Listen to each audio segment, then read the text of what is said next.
Welcome to the Onyx Report, a program that critically analyzes the experiences, histories, and perceptions of black males in American society. I'm Dr. THasan-Johnson, Associate Professor of Africana Studies at Fresno State, Black Male Advocate, and Black Male Studies Scholar. In the program, we examine current events while engaging concepts ranging from institutionalized anti-black misandry to gynocentrism from a Black Masculinist perspective. Our goal is to remind people of black men's humanity. Call in after a half hour to the show at 310-928-7733. All right. Welcome back to the Onyx Report. It's good to be back. Last night had an emergency kind of show that if you didn't get a chance to catch is still live on is on YouTube under my channel there, Dr. THasan-Johnson. You'll find an interview with Dr. Lehman Basil, and the whole conversation was about anti-black misandry and intimate partner violence when black men are the victims. So definitely check that out. Interesting interview. Will definitely catch you off guard if you haven't had a chance to see it.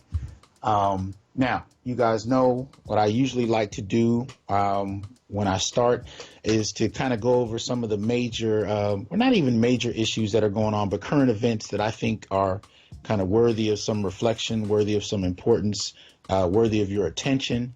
So just, and I name them at random. They're not listed in any order of importance, but they are important nonetheless. First of which, I would suggest you check out an article on theappeal.org about a family suing a Pittsburgh public school for handcuffing a 7-year-old. This may be something that I will ask my guest about, but in general, just about the treatment of very young children in our school systems. And this article definitely points in that direction. So again, that's at theappeal.org, dealing with a Pittsburgh school and a family suing for the treatment of their son. In the lawsuit, the boy's family said he was repeatedly suspended, secluded, and violently restrained before he was ever given a special education evaluation. This is apparently the 7-year-old boy in question. And the lawsuit has been filed with the U.S. District Court last year and is worthy of some attention. So check that out. Also in the news, we have a report that came out February 3rd on the New York Post dealing with an Atlanta woman who apparently killed her 3-year-old boy for eating a cupcake. She told the police department that he had choked on the cupcake, but it became obvious to them that he had actually died due to some straightforward blunt force trauma, bruises on his legs, back, chest, buttocks, arms, and head. Apparently, she had beat him with a baseball bat. So check the New York Post if you can stomach the story, but it's nonetheless indicative of what some of our children are grappling with. And again, we have to be able to have honest conversations about the kind of trauma our children experience. Next up is an interesting article considering the climate that we've been in the last few years with Me Too, hashtag Me Too, hashtag Believe Her. Interesting article out by actress Rae Dawn Chong, who is talking about having been seduced at the age of 15 by singer Mick Jagger. Interesting story out where she talked about having a fling with the musician in 1977 while he was still married and at the age of 33. Yet, I'm not quite sure if we'll see any 5-part documentaries covering Mick Jagger's actions, but there definitely is room for that because apparently there's another article out about how he apparently did have intercourse with a friend of his daughter who was 18, but he told her he'd been waiting for her since she was 10 years old. So this kind of dynamic when it comes to, wealthy white men, they do tend to get called out publicly to some extent, but we never quite see it end up with either jail time or even a significant court appearance that leads to significant jail time. But somehow when it comes to black men, even without evidence, the situation can be very different. Let's see. Next up, we have judge declaring a Texas man who served 2 years in prison for drugs actually innocent after investigation determines crooked cops lied. This is a February 5th article on Atlanta Black Star. Definitely worth checking out. It's about Otis Mallet, who served 2 years in prison after he was arrested for selling drugs in 2008. His conviction was based on the word of former Houston Police Narcotics Department officer Gerald Goins, who claimed he saw Mallet selling drugs while he was working undercover. More than a decade after the saga began, the Harris County District Attorney's Office claims Goins lied about everything, according to the Houston Chronicle. So again, that's on Atlanta Black Star. Article came out February 5th. Give that a look if you can, because these are the kinds of things that I think directly impact how we understand black men, black boys, the experience that we're having, and the extent to which those experiences tend to be ignored, downplayed, and dismissed on various levels. Now, we may not get into these articles directly, but we're definitely going to be dealing with these issues with my next guest, who has been both an inspiration for me and also a very fierce and protective friend and supporter, not only to me, but to brothers who have been doing this work in Black male studies, most especially. We're talking about Miss Zakiya Sankara-Jabar. Now, I would very much, I was going to just kind of reorient it and just say, but I'm going to actually read the bio because, I loved it, and I wanted to get it across exactly the way it is. So Zakiya Sankara-Jabar leads the movement for educational justice in the U.S. by advocating for black students and empowering black parents. Zakiya's tenacious spirit, insatiable curiosity, and organizing acumen have elevated her from Ohio's leading voice, eradicating educational inequalities, to a national leading voice, equipping black and brown parents with tools to drive sustainable change on a local level. Zakiya came to organizing, advocacy, and policy work organically as a parent, shining light on harmful school discipline policies that disproportionately impact black students and their families in Ohio, and now has worked in communities of all sizes across the country, sharing tools, strategies, and her story for working class parents. She combined both her personal story, professional skills, and network to found and lead Racial Justice Now, an organization that exists to transform communities through organizing, advocacy, and systemic policy change. Zakiya has received many national recognitions, and her work has been recently featured in the HBO series Problem Areas, and most recently on Adam Ruins Everything on True TV. Zakiya also has the opening chapter in the critically acclaimed book Lift Us Up, Don't Push Us Out, Voice from the Front Lines of the Educational Justice Movement. When not organizing parents or advocating for black parents, students, and families, you'll find Zakiya on conference stages across North America, equipping audiences with her strategic frameworks for systemic change. Outside work, Zakiya enjoys traveling and spending time with her husband and 2 children. Let's welcome Zakiya Sankara-Jabar to the Onyx Report. How you doing, sister? I'm well. How are you? Doing good. Doing good. Now, I do want to point out that Zakiya is the first guest I've had that has ever been a cartoon on television and still wrecked it. I mean, I'm watching Adam Ruins Everything, and I'm like, wait a minute, I know that voice. That was tight. That was tight. Also, last thing to mention, she was actually the first annual online Africana Studies teleconference on Black male studies at Fresno State. This was March 27, 2017. You can also find that on YouTube. I invited Zakiya to join in via Zoom, and she gave a talk at that conference online last year. Oh, actually, I'm sorry, 2017, so a couple of years ago.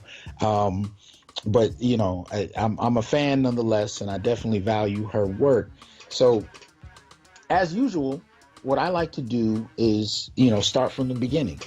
So if you could, before we kind of get into the work you do, can you tell us a little bit about where you're from and what your upbringing has been?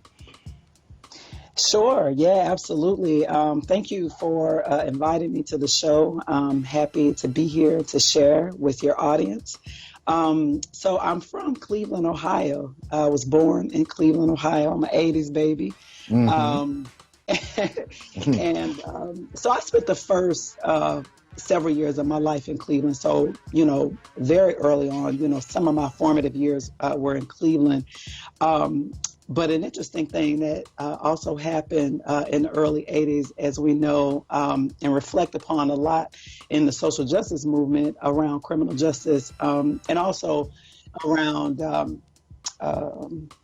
just reflecting on the crack epidemic in this country. And so that directly impacted my family. Actually both of my parents end up being impacted by that, with, my father ended up being incarcerated, and my mother just, end up not, being in a position to really raise me, or any other children or whatever. So I actually ended up growing up in the rural South, in Beloit, Alabama, which is a small community right outside of Selma. And it's very interesting because, like, when the movie Selma came out, or like just, in the last several years, we've been celebrating like 50th anniversaries around, things around the civil rights movement. I remember growing up down there, and it wasn't, at least from my perspective, like growing up, people didn't really talk about it, right? Like people didn't talk about it being the seat of the civil rights movement. There was no, at that time, there was no monuments. There was no voting rights museum that's there now. So it's very interesting going back. I call Selma home, although I was born in Cleveland. But going back home now is very interesting because there's so, many monuments. There's, all this history now that's erected, like you can actually see it. And when the movie came out, people were like, oh, that's where you're from, and I remember even as a child actually being ashamed sometimes of being from a really small town in Alabama. Okay. It wasn't very popular, So yeah, that's a little bit about my upbringing. It was interesting, to say the least. So it definitely informed who I am today. A lot of it informed who I am today, for sure. Now, when did you leave Alabama, and where did you go after that? Yeah, excellent question.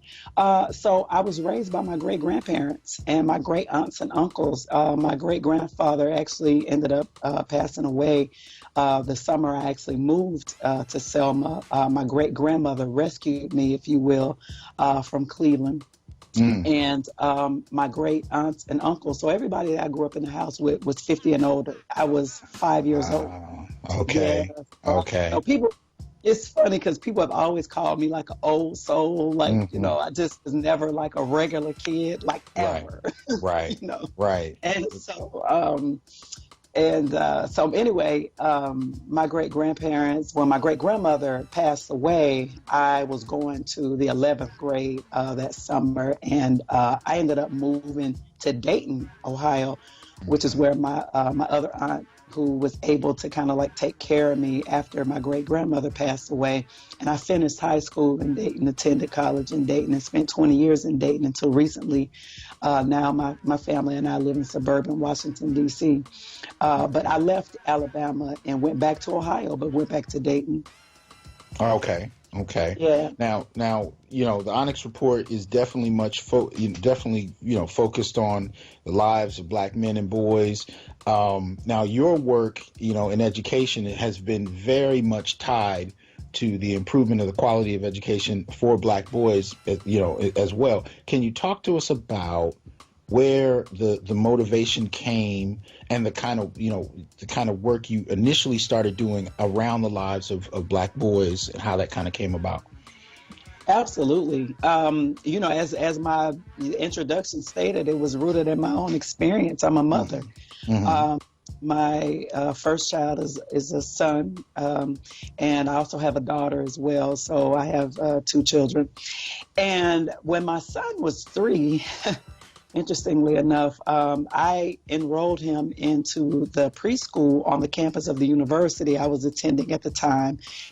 And I wasn't very politicized then, right? I mean, just regular everyday person, I had an understanding, like I knew like racism was an issue, but did not have a very deep intellectual analysis of how race really impacted every single institution, every single facet of our lives as Black people in this country, anti-Black racism specifically. And so I enrolled my son in the preschool that's on the campus, and because they actually had a very good marketing program, like this place was like marketed as like the best option for kids, right? Like, and so because, right, I'm thinking back to my own kind of like formative years, what was happening with myself when I was 3, 4, and 5 years old, you know, just intuitively, I've always wanted my children to have better than what I had, always. And so, just naturally as a mother, I'm like, oh, this is the best option. You know, then he's going to this school, it's close to me. I'm on campus. I can just walk down and get him when it's time to go, you know, just looking at, you know, the things that was both convenient and both, you know, he would do well in the school. In Ohio, there's a test that kindergartners have to take before they enter kindergarten called the KRAL or crawl test. And so part of how they marketed was like, you know, we have preschool teachers who have bachelor's degrees and master's degrees, and your child, you know, all the evidence shows that all of our kids who leave this preschool score very well on the crawl test, and they are kindergarten ready. Like, that's literally on their marketing materials, right? And so I'm like, bet, you know, like, shit, I believe in education. You know, I want my child to have best. And I immediately ran into roadblocks, like when I went to register him, you know, so it became this really a class and race analysis. At that time, although I was working part-time, had a government job. So it was, you know, one of those good government jobs. But I was working part-time because I was in school full-time. And so my income wasn't where it needed to be able to really support or afford the full tuition of this preschool. But one of the things that this particular preschool had in order to be on the campus of this university was an MOU that they allow a certain number of students, meaning that they had to work with us financially. I also, because I'm very you know, resourceful, when applied for a federal program called Title 20, which is considered a federal subsidy, or what some people may even call welfare. But I qualified for this federal subsidy called Title 20, and it's just a program that will cover tuition costs or child care costs for parents who are working and in school or pursuing higher education. And I remember when I bought my approval letter, like to that school, there was just, I mean, the lady, older white lady, you know, was just very nasty, extremely rude, loud, like, oh, we only accept so many of these, you know, just, it was extra. I was like, really? You know, another personality trait that I have is like, that didn't deter me. Like, I'm not easily deterred. I'm like, whatever, this is a good school. I'm getting my son in here. Not even thinking like, do you really want your son in this school? You know, I was not thinking at that time, like, you know, if this is the kind of, you know what I mean? All I'm thinking about is they said this is a good school. That was my mindset at the time. And my baby wasn't in that school a week before they started calling me in class. I'm sitting in class and they're calling. And, you know, some of the things that they're complaining about is absolutely age appropriate for a 3-year-old. The other piece that intuitively that I noticed is that in the child care settings that he had been in before, I had never had any issues, ever. In fact, you know, the child care setting he was in before, they loved him. They were sorry to see us leave, you know, but me as a mom, I'm thinking I'm making a good decision. He's closer to me on campus. He's going to score A+ on the crawl test. I'm just giving you like what I'm thinking as a mom. And also the other piece that's really important to this story was the school was about 93% white. And again, I preface this conversation by saying that I was not politicized at that time, because that's important. I would never do that now. My kids, even in suburban Washington, D.C., do not attend a school that's majority white. I would never do that. And part of that is because of that experience that I had there. The way that the white women, the teachers, the administrators, the reception, all of these people who was interacting with me and my son were white women. And just the language that they used about him. Like, I mean, literally, a baby's 3 years old. Like, how can you use words like aggressive, you know, defiant even, like just the negative, the way they communicated with me as a parent. And so just my own intuition, instinctively, not even being politicized again, I pushed back. I did not buy any of it. I organized other Black women at that school, especially those who had sons, because when I talk, and this is my story, I just want to make this clear, because when I talk to the mothers of Black daughters, they were not having the same issues. It was only those of us who had sons. And that, but when you look at the research, Hasan, that's in line with what you see, particularly in preschool expulsions. Absolutely. Dr. Walter Gilliam, who is over at the Yale Child Studies Center, he did the very first report, particularly looking at private preschools, because this school happened to be private, although they got some federal subsidies and got some government money, but they were really a private school. And he looked at the data and analyzed it. I actually used his data in my civil rights complaint. I went all the way with this school. I filed a complaint with the Ohio Civil Rights Commission, who actually ended up telling me they didn't have purview and sent me to the U.S. Department of Education Office of Civil Rights, and I filed a complaint with them. To say the least, I found out, again, very quickly that those kinds of processes are not quick. They literally take years. And so while I continue that, I also continue to organize parents and eventually co-founded Racial Justice Now with an explicit focus on race and class, because most of the women that I organized were poor and working class Black women. And again, most of us having sons who were experiencing what we know as the preschool to prison pipeline. So what ended up happening as far as your son is concerned in that school? I took him out of that school.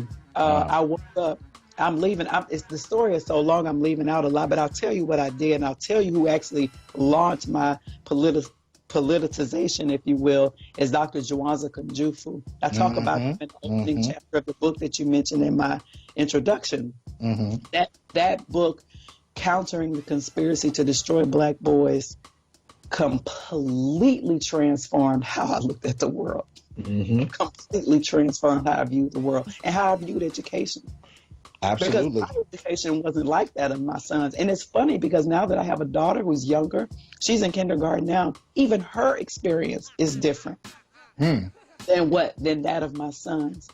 Different in what way?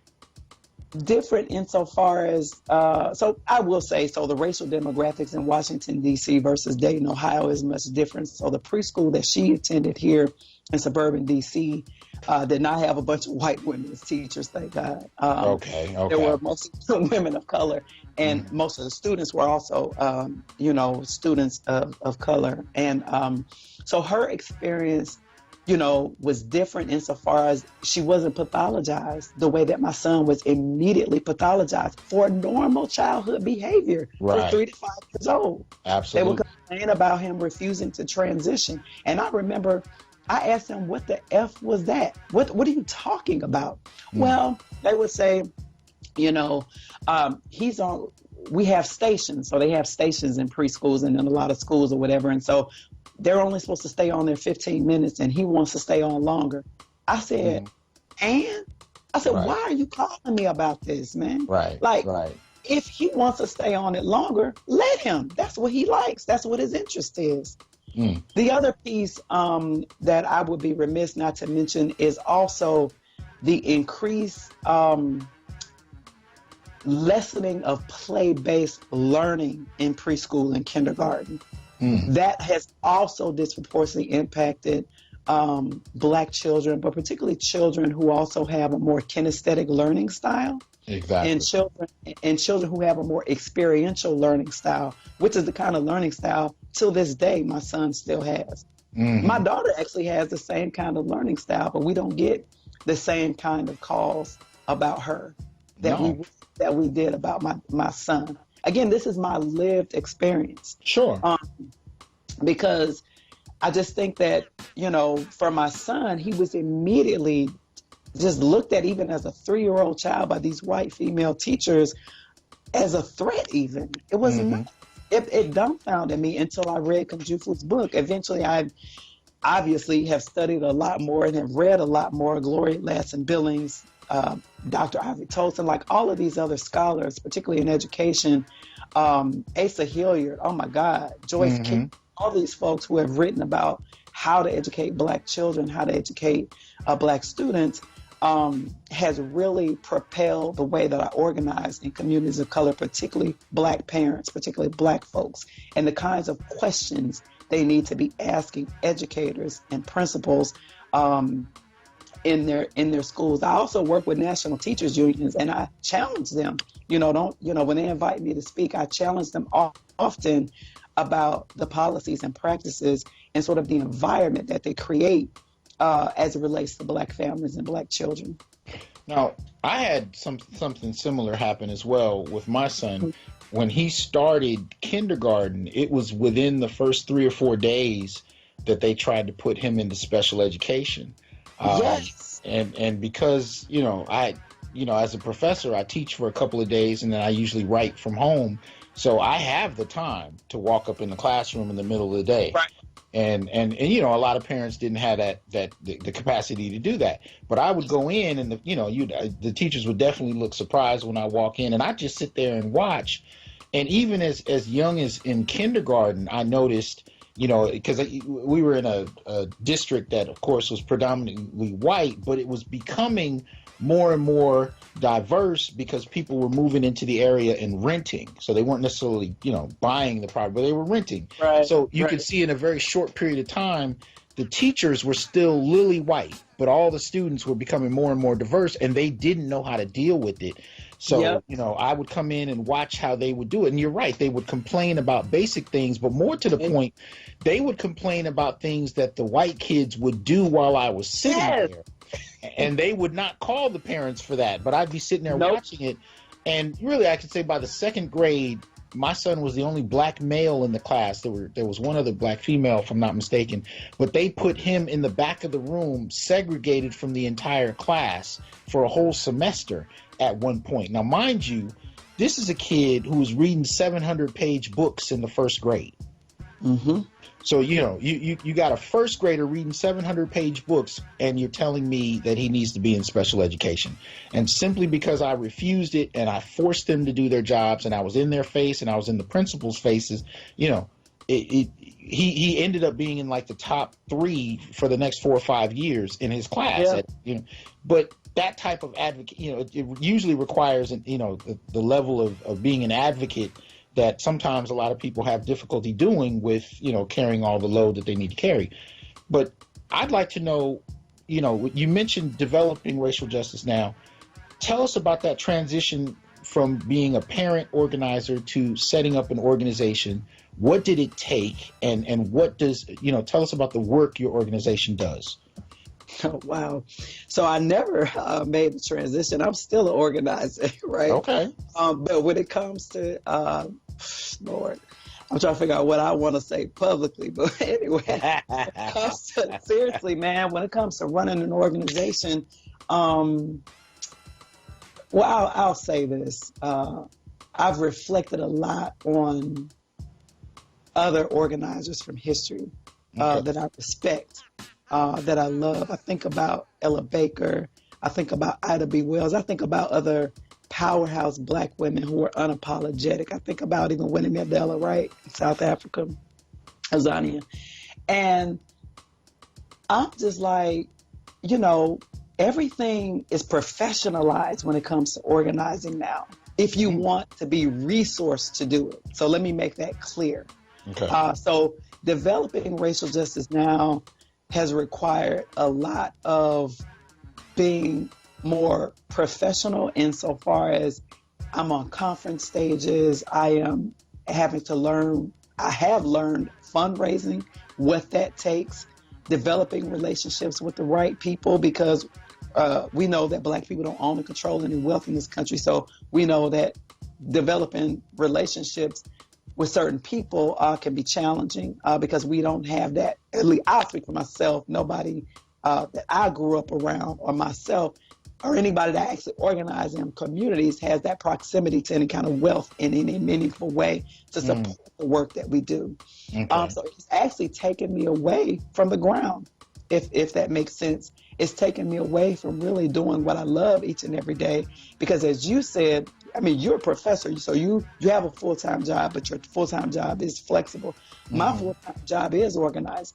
And since that is professionalized now, there's an entire infrastructure that's called the nonprofit industrial complex. And that infrastructure is what I'm involved in when it comes to operating an organization. So in some ways, I've had to be extremely creative to be able to do what it is that my heart desires, to do what it is that I know that my community needs and deserves. So I would say that it's taken a very heavy spiritual and emotional toll to be able to learn how to creatively balance my desires and my love for Black people, and also doing what I have to do, right, to resource the movement, if that makes sense. Okay.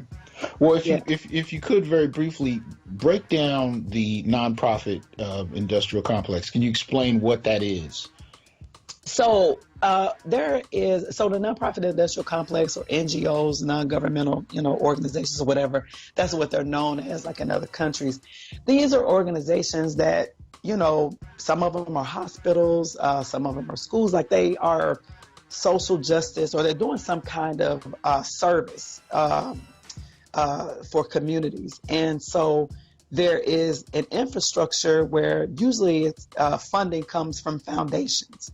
Right. So I can name, there's several foundations who may be interested in education, right? Or interested in funding education advocacy.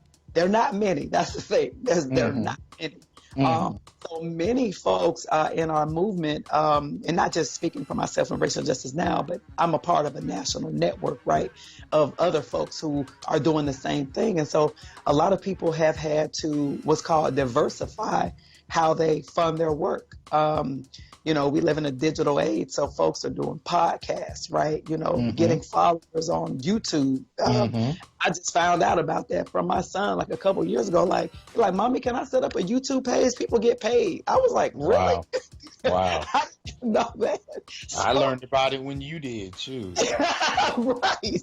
So, people, and then also individual donors. So like now, the bigger nonprofits who are doing similar work that I'm doing have relationships with like Colin Kaepernick. So like I knew some of the organizations that Colin Kaepernick gave money to. Like that was in the news. Like Colin was giving out, funding to organizations doing work on prison reform, criminal justice, schools, all of those different kind of things. He was funding Black-led stuff, which was amazing. I was hoping like that caught fire with like other, Black folks with money. So basically, all in all, it's a professionalized mechanism for social justice movements.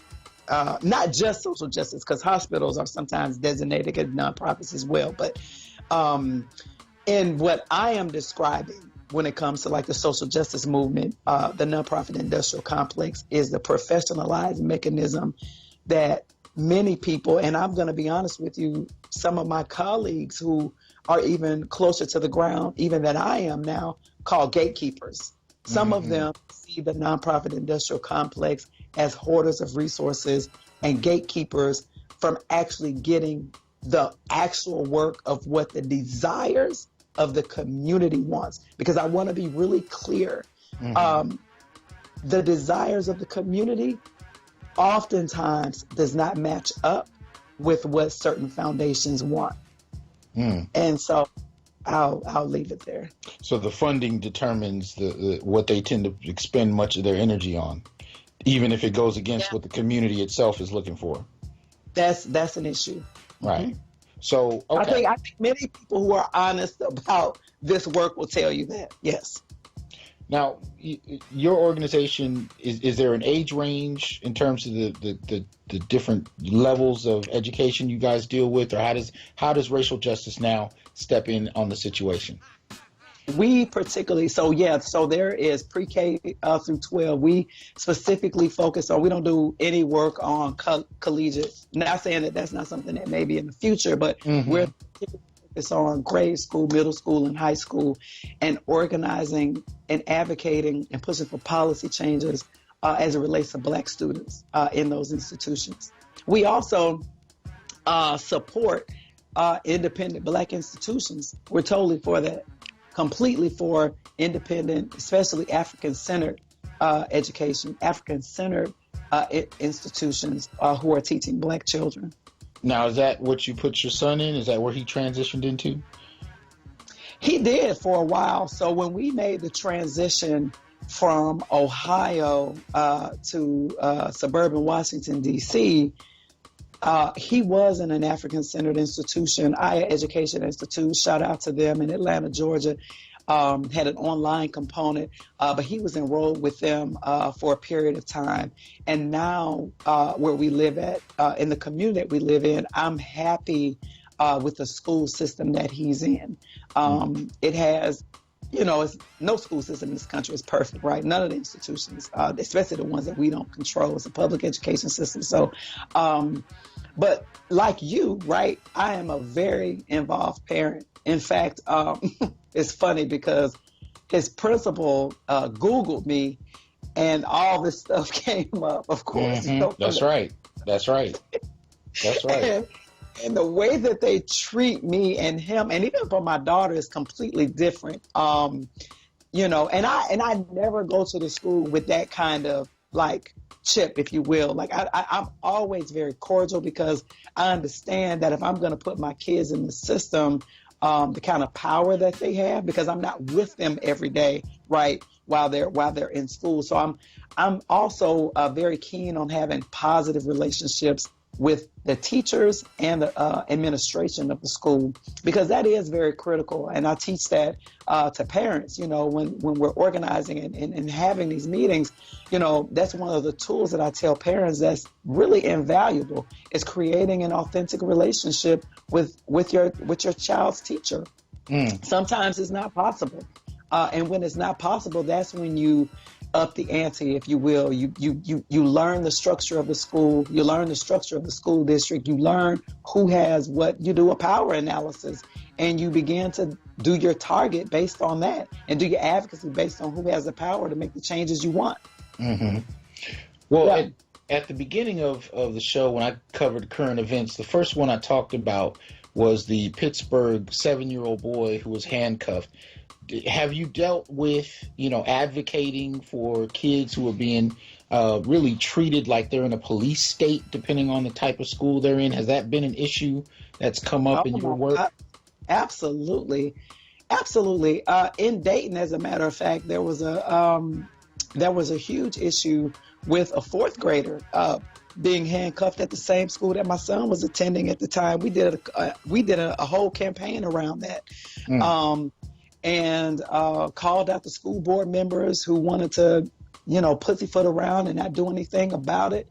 We went hard against the school board and the school for handcuffing that child because, number one, it traumatized not just that child, but it traumatized the other kids in the class because they witnessed it. Exactly. And just kind of criminalization of young children. And it usually targets Black children, particularly Black boys. There's this need for this immediate social control. It's like they see them as this like beast or something like that, just needs to be controlled no matter how young they are. And, we're very unapologetic in our advocacy. In fact, I remember, we also do very creative things when it comes to like online campaigns. And, we did a good job of getting media coverage as well, had a very good relationship with the education reporter at Dayton Daily News. And so we did a really good job of creating this. So what we did was, people still talk about this, it's hilarious. All the school board members who voted no on changing the policy of handcuffing young children. All we were asking them to do was like change the policy. This is ridiculous, right? You shouldn't be handcuffing children that young. we made memes of them and put their faces in handcuffs, like, and called them publicly to the entire community, because in Dayton, thankfully, we have an elected school board. So we wanted to let the community know these are the people who think your 5-year-old, your 7-year-old, right, your 8-year-old, your 9-year-old needs to be handcuffed in school. And I remember how the school board president, who was an African American, he's actually a good friend of ours. He was actually a friend of the family, and we had to do that to him, because I'm like, this is about the kids. This is not about politics, right? We have to, do what we have to do. And I remember he contacted us. He was like very hurt by that, and I said, well, we're very hurt that you voted not to change the policy. I don't know who's in your ear, but here's the thing. I have to say this. I knew who was in his ear. I have to say this. One of the biggest opponents to families in local communities when it comes to organizing to change policies and practices that harm our children are local teachers' unions. Are mainly hit up by their white female members. Okay. And that was who was in his ear. And I had to remind him, I said, look, man, they don't live in Dayton. They drive in from the suburbs. You are limited by people who live in the city of Dayton. The kids, the families who live in the city of Dayton, send their kids to Dayton Public Schools. So you need to be listening to us, not them. Right. So, yeah. No, absolutely. I mean, I'm curious, what have you been finding in terms of, especially with Black boys, in terms of how they're matriculating, how they're graduating? What have you been finding over the years, and is it getting better? Is it getting worse? What are you seeing? It's, this is a question that sometimes keeps me up at night, and I'm not exaggerating. When I look at the data in Ohio, when I look at the data in national trends, Ohio, according to a Schott Foundation report, this report, I think, came out in 2015. So, the data, of course, is dated. But I will never forget how it made me feel when I read it. Ohio was in the top 10, or bottom 10, however you want to call it, having the lowest graduation rates for Black male students in the country. I'm talking about, like, down there with, like, people from Mississippi probably gonna get mad at me, but like Mississippi, like the states that you usually hear, like that's just at the bottom of education just forever. But when I looked at the data, because the good thing about the Ohio Department of Education is they actually do a pretty good job of collecting data, and they collect it in a disaggregated way. So race, gender, they even do migrant status, they do socioeconomics. Wow. Yeah, it's pretty good. And my co-founder, Professor Vernelia Randall, who's now emeritus from the University of Dayton School of Law, I remember she disaggregated the data. And one of the things that we found was that Black male students were constantly being targeted, particularly Black male and also identified with the disability. So back to this whole special education issue, the catch-all for Black male students in Ohio, I haven't looked at the data for DC or Maryland yet, which is where I live now. But the data for Ohio, the number one student to be kicked out of school was Black male and identified as having a disability. And so the disability catch-all was always this oppositional defiant. These kids were always labeled as oppositional defiant, which is very subjective. Always encourage parents when they have come to me for advocacy after their child has been labeled. I've always encouraged them to get a second opinion, to take their child to a culturally competent therapist, right? Who can take another look, because it doesn't hurt. And 9 times out of 10, I'm going to say it, man, 9 times out of 10, that child was mislabeled and misdiagnosed. Just like how you advocating, like, for your child, because I just think, like, sometimes parents don't have the utility, and we give this sort of, we usually just believe the teachers, like, oh, they're the professionals, or we believe the principals, oh, they're the professionals. No, you the professional on your child. Right. That's why no, you are the professional when it comes to your child. So I always tell parents to go with their gut, because that's what I did. again, I went with my gut, like, this isn't right. Something about the way that you all are describing my child is not right, and I've never heard it before, right? Right. That's the other thing. I'll say, like, well, does your child exhibit similar behavior in other settings? And a lot of times they're like, nah, nobody complains. And I'm just like, question that, sis. Like, question it. Yeah, You know, that was definitely something, you know, again, my son and I experienced. Matter of fact, you know, it would even happen at the daycare level. If I took him to predominantly white daycares, you know, he was always in trouble. And eventually I put him in a daycare that was partially run by, you know, a family in the Nation of Islam. And I didn't get one phone call after that. You know, they were like, no, we got him. But the thing was about it is, you know, at the end of the day, you're talking about, you know, a group of people that saw his humanity. But, you know, the kinds of teachers that I'm seeing, you know, haven't been around black kids at all. As a matter of fact, one of the things I noticed, you know, at the kindergarten level especially is, you know, these white teachers, they, you know, well, some of it was purposeful, but some of it was even subconscious, in that they would give what I call tactile approval to white kids, and then they would just kind of give verbal approval to black kids and the brown kids.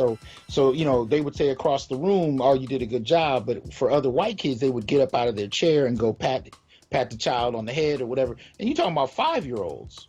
You know what I mean? So they respond to that, but they can't always articulate that. So when you ask your child, how was school, what happened, they don't always have the vocabulary to break down those kinds of nuances, but they have an effect. You know what I mean? Right. And if we're talking about a K through 12 system that is, what, 70% white women teachers. Oh, man, it's higher than that. Is it higher now? What's it up to now? 70% white teachers. Oh, no, it's about 80. White women teachers? Oh, yeah. Okay. It's crazy. So we're up to about 80. But even then, if you're talking about boys, because there's some research data that suggests that boys tend to do better and perform better under male teachers, girls tend to do better and perform better under female teachers. What does that say? Kunjufu talks about that too. Right. But so what does that say when just the white women alone are, as you say, at around 80%? You know what I mean? What does that say as far as where black boys end up and what can happen? You know, those are the kind of questions. This has been a problem. Oh man, this has been a problem, and it didn't just start with my son. Kunjufu, I believe, wrote the first edition of that book in the 80s. Yeah. And literally in 2011, it was the same thing. But I think about my husband's story. You know, my husband and I do this work together, and he, like, him starting to work with me actually caused him to reflect on his own education, like K through 12. Yeah. And he could remember, like, being completely disinterested, you know, in the curriculum and what the teachers was talking about, like, you know, and just his experience, you know, with education and thinking about, like, how even now, like, the same kinds of experiences are continuing generation right after generation of experiences. I think this, again, it's one of the things that keeps me up at night sometimes. It's one of the things that motivates me to continue to fight harder and continue to motivate others to get into this fight. You know, our children's minds are literally being shaped in these classrooms, in these schools, because the vast majority of us are sending our kids to these institutions, right? Mm-hmm. Our kids' spirits are being just decimated, man.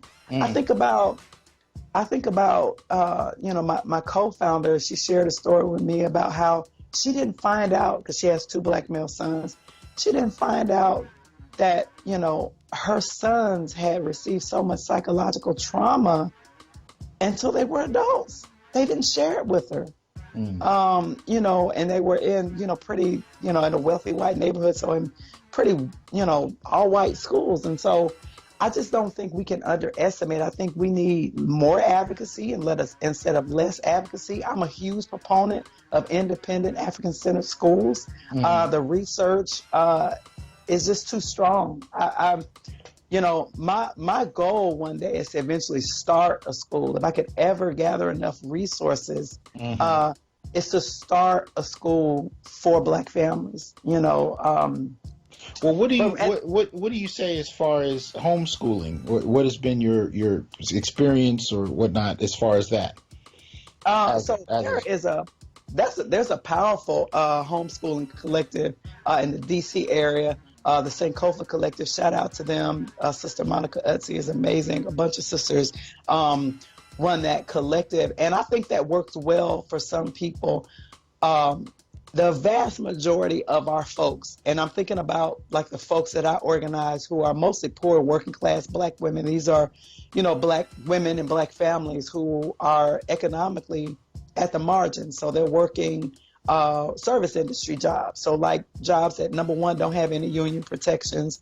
They're like waitress kind of like jobs, or jobs that are backbreaking, like nursing assistants or LPNs, where they're again, no union protections, none of those kinds of things. So you call off too many times, or have too many, you know what I mean? It's a wrap. And so you literally have families who are already barely, paying their rent, right? Keeping food on the table. And so homeschooling is just, unfortunately, not an option for a lot of our families, when it comes to economics. A lot of us, it's just not. And so that's why, for me personally, and I get attacked by some Pan-Africanists and, other folks who are just, no, we need to just get our kids out of these damn systems. I'm with you. With you. But until we get there, you feel me? We have to hold these institutions, accountable, because guess what? We're paying taxes. Exactly. We're paying taxes to these schools. Schools in this country are funded by property taxes. So I think we have a responsibility to hold them to account. And there are places where that has been done well. I think that we have done a decent job in Dayton, Ohio. It's a small, rugged Midwest town, but we have done a decent job of holding that particular school district accountable to Black children and Black families. We were able to get that school district in 2017 to create the third office it's called the Office of Males of Color, but it's only the third office that's just completely dedicated to the educational achievement of Black students, Black male students. Wow. We were able to do that by using data. The first office is right there out there by you in Oakland, Brother Chris Chapman, who I consulted and who the Dayton Public Schools consulted before they created the Office of Males of Color in Dayton City Schools. We consulted the Oakland Unified School District, which was the first in the nation to create the Office of African American Male Achievement. Brother Chris is amazing. He's done an amazing job. They've since created the Office of African American Female Achievement and have now created, I believe, the Office for Pacific Islanders and all the other minority groups who reside in the school district, and created specific, tangible sort of curriculum and things that particularly speak to the cultures of those particular communities, which I think is absolutely what's needed all across this country. Seattle now has an Office of African American Male Achievement, and so does Minneapolis. So it's catching on across the country, because, as you asked me, the graduation rate, I mean, it was dismal, complete dismal, because our Black male students were just, I don't think they were dropping out. I call it push out. They were being pushed out of school, man, from day one. Yeah, because in California, about 70% of the boys are effectively illiterate, Black boys in particular, right? And that's the kind of environments we're talking about. Failure it is unacceptable, man. And that's why I advocate so much, because I'm like, we need more people outraged about this. That's unacceptable. Well, it's not over. That's an underclass. It's creating an entire underclass. No, it absolutely is, and that's why I talk about this. I teach at the Cal State level, but I mean 70% of Black males in the Cal State system drop out in their first year. So when you look at it going from K through 12 to college, there's a consistent stream there that nobody really wants to deal with. But in the last couple of minutes we have, what are some of the solutions that you often go over with parents as far as working with kids and navigating these environments? Again, especially in regard to Black boys. what are the kind of solutions you suggest to parents who are wondering what they can do and how to navigate it?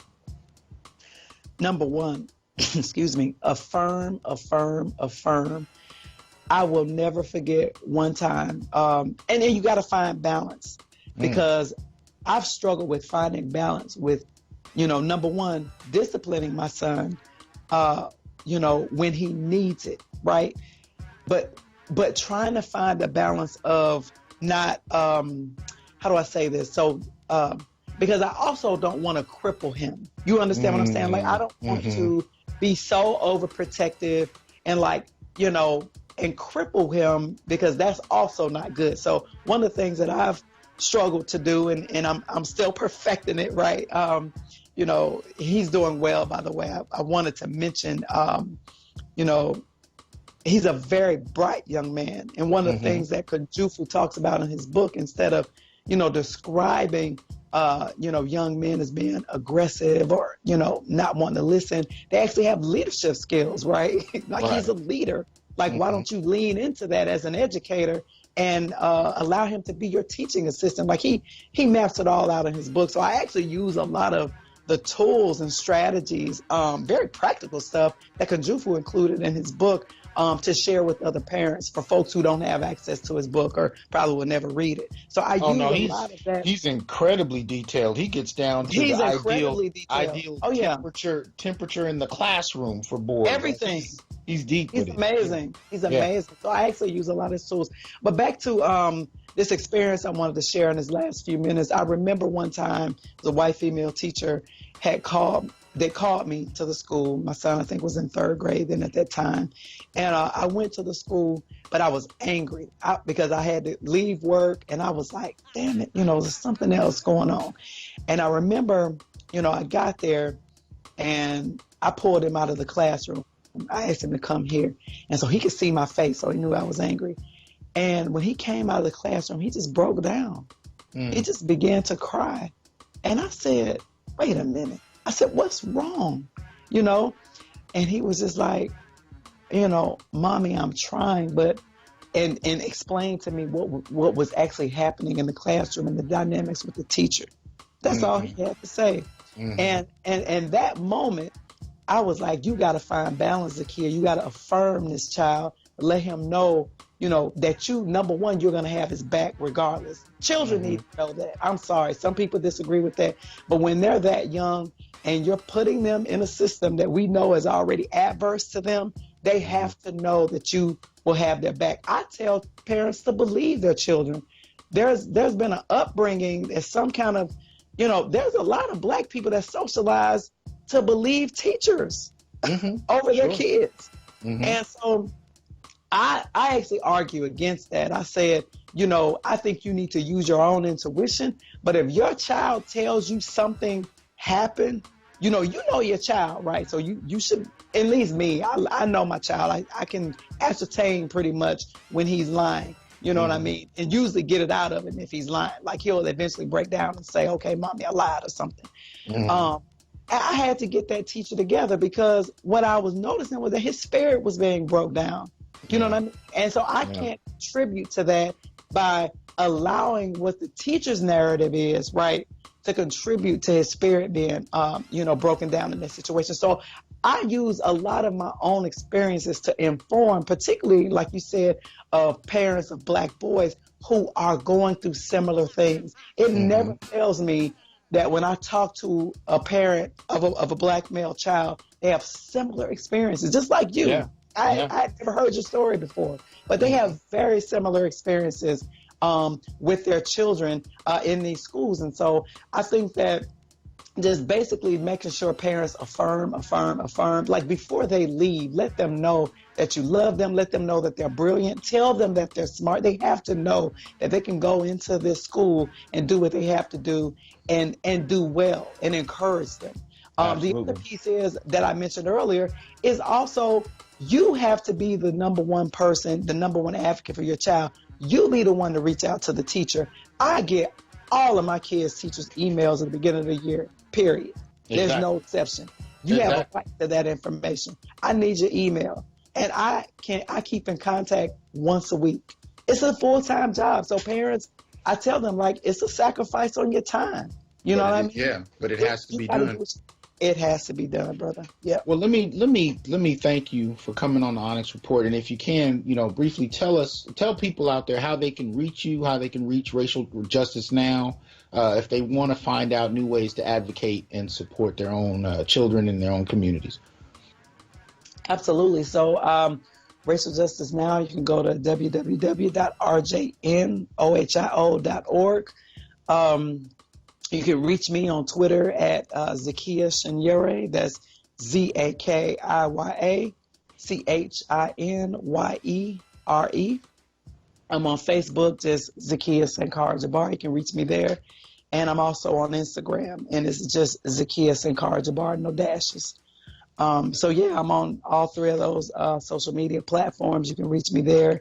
And you can also just go to the website for more information as well.